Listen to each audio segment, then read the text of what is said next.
भी तुम एक्वायर कर रहे हो नॉलेज, जो भी तुम्हारे एक्शंस हैं, वो कभी भी उस अनसर्टेन और जो ए इक्वल टू ए वाली चीज है उस तक तो नहीं पहुंच सकते। और वो ए इक्वल टू ए वाली चीज ही सबसे ज्यादा पावरफुल है। तो अहंकार बड़े बड़े रावणों को डुबाता है ना इसी चक्कर में। तो कि उन लोगों को तो सही में फील होता है, जैसे दुर्योधन को तो सही में फील हो रहा था कि ये मेरे को ये कैसे हरा देंगे पांडव, इनके पास तो सेना भी कम है, मेरे पास तो बड़े बड़े बड़े सारथी हैं, सब कुछ है, भीष्म पितामह है। तो नॉलेज वाइज तो सेंस ही नहीं बना रहा था वो चीज, कि यार ऐसे कैसे हो जाएगा कि हम हार जाएंगे। हम हार ही नहीं सकते, भीष्म पितामह को तो आज तक कोई नहीं हरा पाया। और कृष्ण ने खुद ही बोल दिया है कि वो हथियार नहीं उठाएगा, तो अर्जुन तो हरा नहीं सकता है। बट वो अनसर्टेन फैक्टर क्या हुआ, हार गया ना वो फाइनली। क्योंकि वो अहंकार ही फील कराता है, वो अहंकार नॉलेज एक्वायर करता है और नॉलेज के हिसाब से तुमको सोच दिमाग के अंदर ही परसेप्शन क्रिएट कर देता है कि तुझे सब कुछ पता है। और यही जो चीज है वही दक्ष प्रजापति ने की। अब दक्ष प्रजापति ने क्या किया कि उसको पता कि नहीं ऐसे ही होता है, हमें पता है योगी होना क्या होता है, हमें पता है ये भोलेनाथ तो योगी हो ही नहीं सकते, ये तो पता नहीं क्या क्या करता है, ये तो ये उल्टी पुल्टी सारी चीजें करता है। उसको अपने ज्ञान के ऊपर घमंड हो गया ना। ज्ञान के ऊपर घमंड होना मतलब कि अपने लिमिटेड ज्ञान को अनलिमिटेड समझना, कि अपनी रिलेटिव नॉलेज को एब्सोल्यूट नॉलेज समझने लग जाना। और उसको घमंड को तोड़ने के लिए ही, क्योंकि महादेव उसकी इमेज मेकिंग के अंदर फिट नहीं हो रहे थे, समझ रहे हो। उसका मेन क्या कारण था कि उसने एक इमेज बना के रखी हुई थी कि भगवान होना मतलब तो विष्णु जैसा होना है। अब उसके अंदर महादेव फिट नहीं हो रहे थे, वो महादेव तो अलग वैसे रहते ही नहीं थे। तो जब वो इमेज के अंदर फिट नहीं हुए तो उन्होंने बोला कि ये तो बिल्कुल ऐसे ही लल्लू पंजू इंसान है, मतलब तो इससे पीछे क्यों पड़ी हुई है। क्योंकि उसके पैटर्न आइडेंटिफिकेशन के अंदर तो वो उसको गलत रिजल्ट दे रहा था। पैटर्न आइडेंटिफिकेशन के अंदर उसको रिजल्ट दे रहा हुआ कि ये तो होमलेस है। तो उसने जब आइडेंटिफाई किया इसे तो उसको कपड़े वपड़े भी लिए भाई, ये तो ऐसे रहता है। क्योंकि उसने एक पैटर्न बनाया हुआ था कि देवता मुकुट वुकुट वाले भाई चमकते धमकते, यदि तुम वैसे रहोगे तो मतलब तुम बढ़िया हो, इसका मतलब तुम हायर कॉन्शियसनेस के हो। और यदि तुम रफ एंड टफ या उस टाइप के यदि रह रहे हो, अघोरी टाइप के रह रहे हो, इसका मतलब तुम्हारी कॉन्शियसनेस कम है।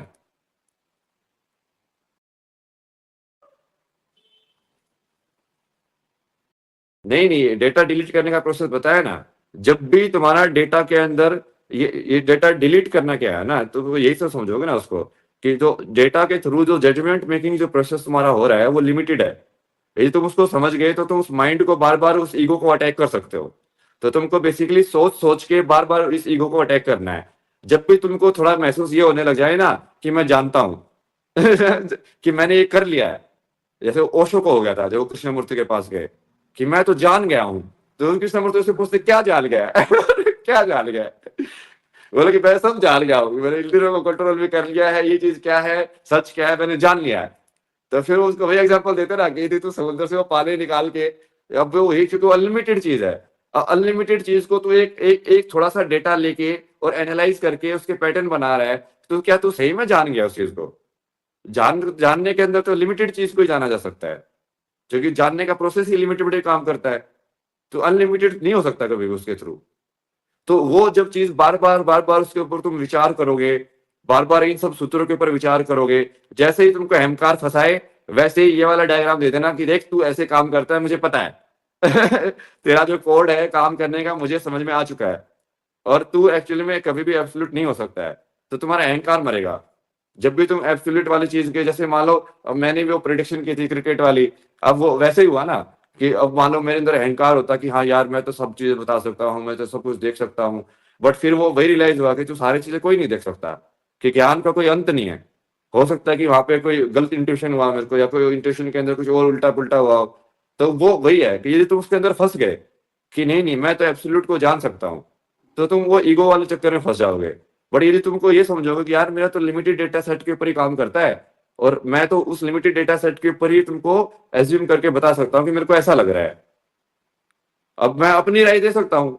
अब वो हो या ना हो ठीक है, अब वो नहीं होगा तो भी कोई दिक्कत नहीं है ना, क्योंकि वो हम तो उस चीज को समझ गए ना कि जानने के अंदर तो लिमिटेड ही हो सकता है।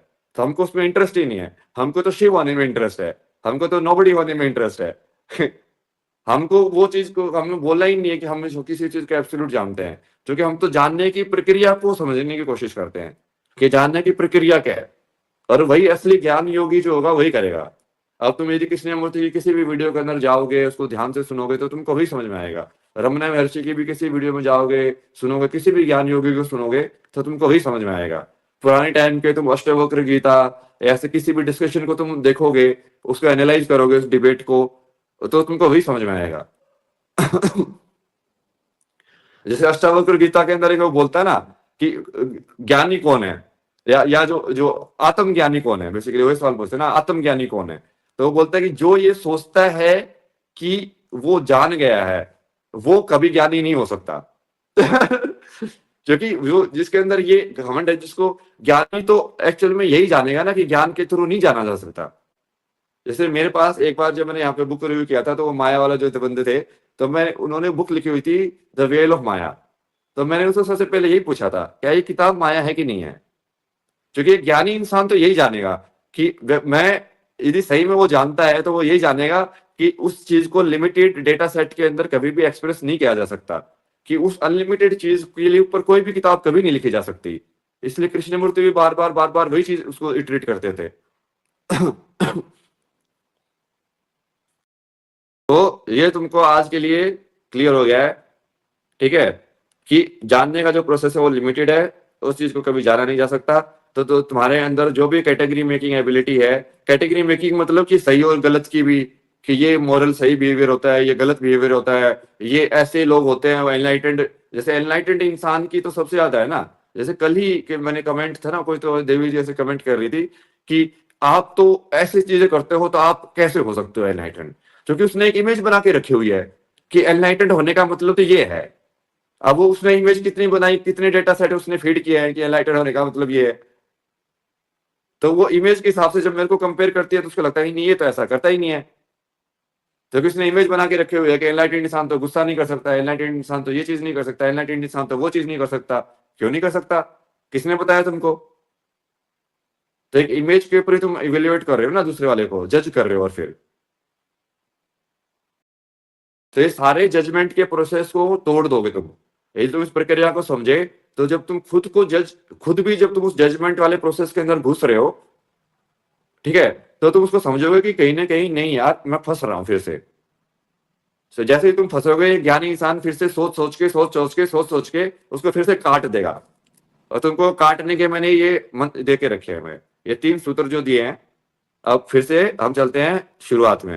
ये पूरी कहानी जो कि इतनी लंबी कहानी थी, शुरू तो भगवान के नाम से ही होती है, क्योंकि हम सिर्फ ज्ञानी, हम समझ में आ गया ना कि ज्ञानी होने से ज्यादा कुछ नहीं रखा हुआ है।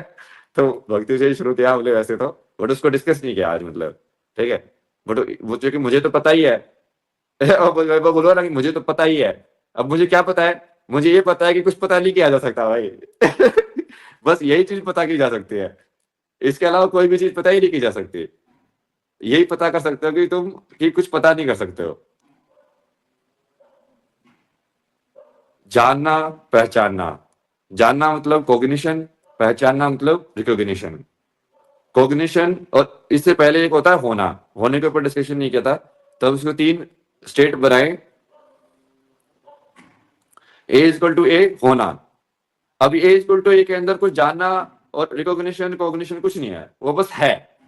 अब तुमको नहीं पता वो चीज क्या है। अब मेरी जो बुक थी बेसिकली वो इसी के बारे में, beautiful place to get lost. क्योंकि वो बुक बेसिकली मैंने ज्ञान योग साधना के थ्रू ही अचीव किया था। मतलब जो जो भी तुम बोलो, अब मैं अचीव किया हुआ बोलूंगा तो भी तुम मैं फंस जाऊंगा। बट अब तुमको समझना कि वो सिर्फ वर्ड प्ले है, ठीक है। अचीव कुछ नहीं किया मैंने, ठीक है। ये आ गए ना ये गांजा गांजा वाले। अब ये देखो ना, ये एग्जैक्टली वही तो लोग हैं ये गांजा गांजा करने वाले, ये पूरा जजमेंट करने वाले, ये कौन लोग हैं। अब इनको समाज ने कुछ तो इनके अंदर डेटा कंडीशनिंग फीड करके रखी हुई है, जिसके हिसाब से ये एब्सोल्यूट जजमेंट देने के लिए आ जाते हैं हर जगह पे। और इनको कैसे, कौन सी अहंकार ऐसे फील कराता है कि इनका जो जजमेंट है वो एब्सोल्यूट जजमेंट है। अब आने दो ना इनको। अब जैसे जैसे आएंगे, अब अपने पास आज ज्ञान योग के अस्त्र शस्त्र है ना। आज गिरिपुत्र को बुलाया हुआ ना हमने। जैसे कल कर्म योग के अस्त्र शस्त्र थे, आज ज्ञान योग के अस्त्र शस्त्र है। तो जैसे ही वो उसको कोई भी कमेंट करेगा तो उसको समझ में आ जाएगा कि बेसिकली तो एक लिमिटेड डेटा के ऊपर एक एब्सोल्यूट जजमेंट है वो कैसे दे रहा है। बता मेरे को। बाबा छोड़ो इनको, नहीं नहीं वो छोड़ो और पकड़ो वो वाली चीज भी तो वही तो तुम समझ नहीं रहे हो। तुम भी एक पर्टिकुलर टाइप की एक कैटेगरी बना रहे हो ना फिर से, कि ऐसे लोगों को छोड़ना चाहिए, कि ऐसे लोगों के साथ ये बिहेवियर करना चाहिए। नहीं नहीं, कोई पैटर्न ही क्यों बनाना है? किसी भी चीज के अंदर कोई भी कैटेगराइजेशन या कोई भी पैटर्न ही क्यों बनाना है? हो सकता है कि इस इंसान को कभी मैं छोड़ दूं, कभी इस इंसान को गाली दे दूं, कभी इस इंसान का एंटरटेन कर दूं, कभी इस इंसान के साथ ये बिहेवियर कर दूं। तो तुम वो रैंडमनेस में क्यों नहीं जी सकते हो, कि तुम कोई कैटेगरी बनाओ ही ना? कि और वो रैंडमनेस इन लोगों को बेसिकली भाती नहीं है, कि ये इंसान तो कुछ भी कैसे कर सकता है, ये इतना अनसर्टेन कैसे हो सकता है, मैं इसको कैटेगरी में डालूंगा, मैं इसको इस कैटेगरी में डालूंगा कि ये तो ये है। समझे? और ये असुर लोग का काम ही वैसे करते हैं, कि वो लिमिटेड नॉलेज को हमेशा, जैसे वो ब्रह्मा से जो वरदान जो लेते थे ना, वो भी वैसे ही लेते थे। कि हमको ये वाली सिद्धि दे दो, हमको ये समझ में आ जाए, हमको वो समझ में आ जाए। तो होना, जानना, A equal to B and B equal to A, पहचानना। ये असुर तो मेरे को आजकल प्रैक्टिकल लाइफ में भी मिल रहे हैं ना बहुत सारे। तो इनको प्रैक्टिकल लाइफ में भी अब इनको थप्पड़ थप्पड़ मतलब, अब ये स्पेशली जो ये हरियाणा वाले जो है ना, ये बिगड़े हुए लौंडे मतलब, बस बाप की उस ऐश करने वाले, हरियाणा दिल्ली वाले बहुत सारे ना ऐसे। मेरा बाप कौन है? तेरा बाप कौन है क्यों कैटेगराइज करूं भाई मैं? मेरा बाप कौन है तुझे पता है? तेरा बाप कोई भी होगा, मेरा बाप महादेव है। तेरे बाप से बड़ा है क्या वो? देख लेना।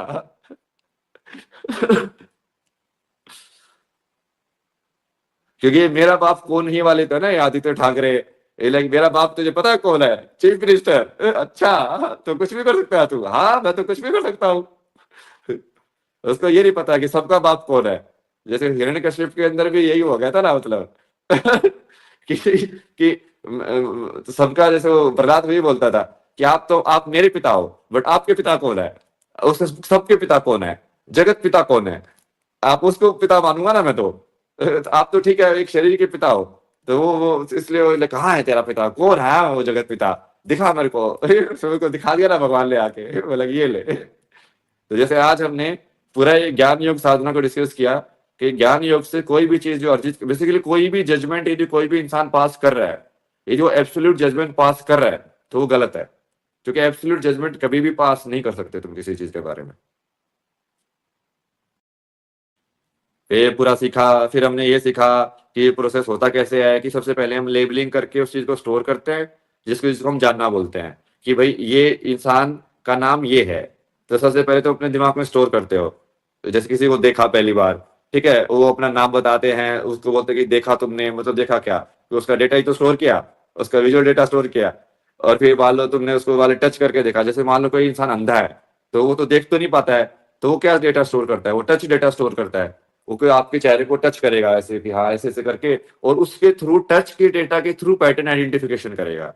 पैटर्न आइडेंटिफिकेशन वो भी करेगा, बट उसके पास अब वो बाकी जो एक एक जो पांच जो डेटा स्ट्रीम जो हम ले सकते हैं पांच इंद्रियों के थ्रू, तो उसके पास अब एक डेटा स्ट्रीम नहीं है।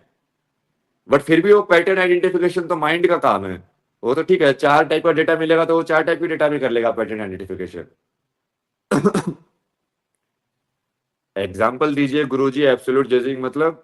एब्सोल्यूट जजिंग का एग्जाम्पल नहीं दिया जा सकता कोई भी एब्सोल्यूट, वही तो बता रहे हैं तुमको बार बार। तुमको समझ में नहीं आ रहा है कि एब्सोल्यूट जजिंग का एग्जाम्पल यदि मैं दूंगा, तो वो भी तो एक एब्सोल्यूट जजमेंट ही हो जाएगा अपने आप में फिर से। तो तुम मुझे उस चीज में फंसा रहे हो जिस चीज में तुमको बाहर निकालने की कोशिश कर रहा हूँ, कि मुझे एब्सोल्यूट डेफिनेशन बता दो इसकी। हम एब्सोल्यूट डेफिनेशन बताई नहीं जा सकती, बस ये समझा जा सकता है कि कोई एब्सोल्यूट डेफिनेशन हो ही नहीं सकती माइंड के अंदर। बस, मतलब एक ही चीज समझी जा सकती है। इस चीज को समराइज किया जाए।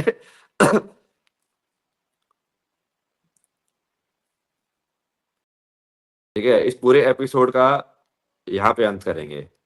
जो हमने पहले भी बोला था, यही जाना जा सकता है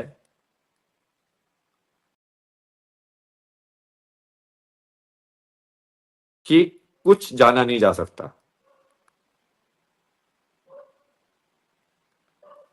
कुछ भी जाना नहीं जा सकता।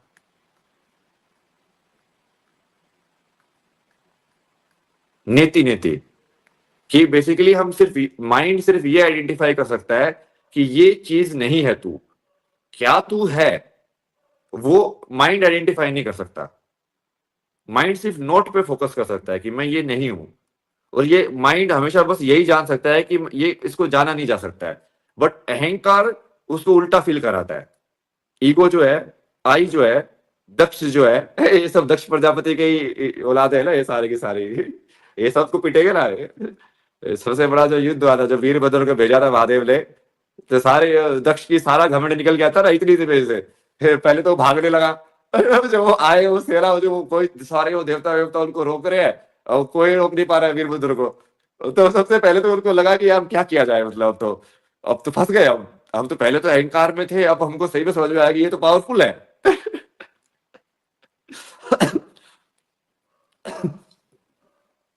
कि मुझे सब कुछ पता था, उसका ये घमंड टूट गया ना। वो सब कुछ से अलग भी कुछ निकल के आ गया ऐसा, जिसको पता ही नहीं था। अब इससे कैसे डील करूं मैं? हाँ, किसी को भी प्रमाण पत्र देने की कोशिश नहीं करें, क्योंकि प्रमाण पत्र किसी को दिया ही नहीं जा सकता। जो क्योंकि ये भी एब्सोल्यूट स्टेटमेंट नहीं बनानी है तुम्हें। किसी भी स्टेटमेंट को एब्सोल्यूट स्टेटमेंट नहीं बनाना है। यही जाना ना हमने। बेसिकली ज्ञान योग साधना के अंदर हमने यही जाना कि no statement can be absolute statement. तुम जो भी स्टेटमेंट अभी बोलोगे, वो चाहे वो पॉजिटिव हो या चाहे नेगेटिव हो, चाहे इस डायरेक्शन में हो चाहे उस डायरेक्शन में हो, वो कभी भी एब्सोल्यूट स्टेटमेंट नहीं हो सकती। तो तुम कभी भी एब्सोल्यूट स्टेटमेंट का ज्ञान के अंदर, स्टेटमेंट के अंदर बोल ही नहीं सकते हो। नहीं, it means being zero is everything, ये भी एब्सोल्यूट स्टेटमेंट है। अब तुम सेंटेंस बोल ही नहीं पाओगे कोई भी, क्योंकि ये जो तुमने सही में समझ लिया तो एक ज्ञान योगी बेसिकली अपने आई को खत्म करता है, यही समझ के कि मैं कुछ भी बोलूंगा, मैं एब्सोल्यूट तो कभी बोल ही नहीं सकता हूं। तो अहंकार अपने आप में ही खत्म हो गया ना। यदि मैं ये समझ लिया कि मैं तुमको ये जो समझा रहा हूं वो भी लिमिटेड है, कि मैं तुमको एब्सोल्युटली नहीं समझा सकता, क्योंकि एब्सोल्यूट चीज को समझा ही नहीं जा सकता। तो अब वो, मैं मेरे अंदर ये अहंकार नहीं होगा ना कि मैं सब कुछ जानता हूं। अब मेरे को जो पता था मैंने तुमको समझा दिया। और मैंने तो ये समझा है कि समझने का जो प्रोसेस है, जानने का जो प्रोसेस है वो लिमिटेड है। अब जानने का प्रोसेस ही यदि लिमिटेड समझ में आ गया, तो मैं उसके ऊपर घमंड क्यों करूंगा वो जानने के प्रोसेस के ऊपर, कि मैंने इतनी सारी किताबें पढ़ ली है भाई, मैंने तो शिव महापुराण भी पढ़ लिया है, मैंने तो ये भी पढ़ लिया है, वो सब तो डेटा ही तो फीड किया है मैंने अपने माइंड के अंदर। बट मैंने तो ये समझ लिया ना कि माइंड के अंदर कितना भी डेटा फीड करो, वो अनलिमिटेड तक नहीं हो सकता। तो कोई भी स्टेटमेंट तुम डालोगे वो कभी भी एब्सोल्यूट स्टेटमेंट नहीं हो सकती है। तो फिर से हम पहुंच उसी नतीजे पे रहे हैं जो हम कर्मयोग साधना के अंदर पहुंचे थे, कि आई को ही मारना है। और जो कि आई बार बार यही बोलेगा कि तुझे पता है, बट तुझे अब तुमको बार बार वही करना है, कि कभी भी हमेशा डाउट रखना है। ये ज्ञानी का एक हथियार डाउट ही होता है, कि नहीं नहीं हो सकता है कि कोई ऐसी नई चीज आ जाए जो मुझे नहीं पता हो सकता है कि कोई ऐसी चीज हो, मुझे ओपन भी रहना चाहिए। बट जो जो ओपन नहीं रहता है, जो क्लोज माइंडेड हो जाता है, इसलिए उनको नैरो माइंडेड पीपल बोलते हैं ना, क्लोज माइंडेड पीपल। और वो अहंकार है, वही दक्ष है। अहंकार को तो खत्म करना ही है ना भाई, वो तो इस पीछे से पीछे एपिसोड में ही डिस्कस कर लिया था। अब तो हम अहंकार के खत्म करने के तरीके डिस्कस कर रहे हैं। जैसे आज हमने सिर्फ ज्ञान योग साधना के थ्रू अहंकार को कैसे खत्म करना है वो डिस्कस किया। कल हमने कर्म योग साधना के थ्रू अहंकार को कैसे खत्म करना है वो डिस्कस किया। अहंकार को खत्म करना है वो तो हमने निर्वाण वाले एपिसोड में, 7वें एपिसोड में डिस्कस किया था। फिर 8वें एपिसोड में डिस्कस किया कि कर्म योग साधना के थ्रू उसको कैसे खत्म करते हैं। फिर ये भी एक तरीका है। फिर एक दूसरा तरीका है कि ज्ञान योग साधना भी एक तरीका है, कि इस वाले तरीके से भी अहंकार को खत्म किया जा सकता है। कि तुम जानने के प्रोसेस को यदि तुम ऑब्जर्व करोगे तो तुमको अपने आप ही समझ में आ जाएगा। कि मैं कोई भी नॉलेज कल की वर्ल्ड के अंदर भी, या मैं कहीं पे भी तुमको लाइव में समझाऊंगा, तो वो यार मैं एब्सोल्युटली तुमको नहीं समझा सकता हूँ। मैं तुमको ये बता सकता हूँ कि ये लिमिटेड है, मतलब मैं तुमको सिर्फ नेति नेति बता सकता हूँ कि ये नहीं हो सकती। क्या वो क्या है वो नहीं बता सकता, क्योंकि वो तो जानने वाली चीज ही नहीं है, वही तो समझा।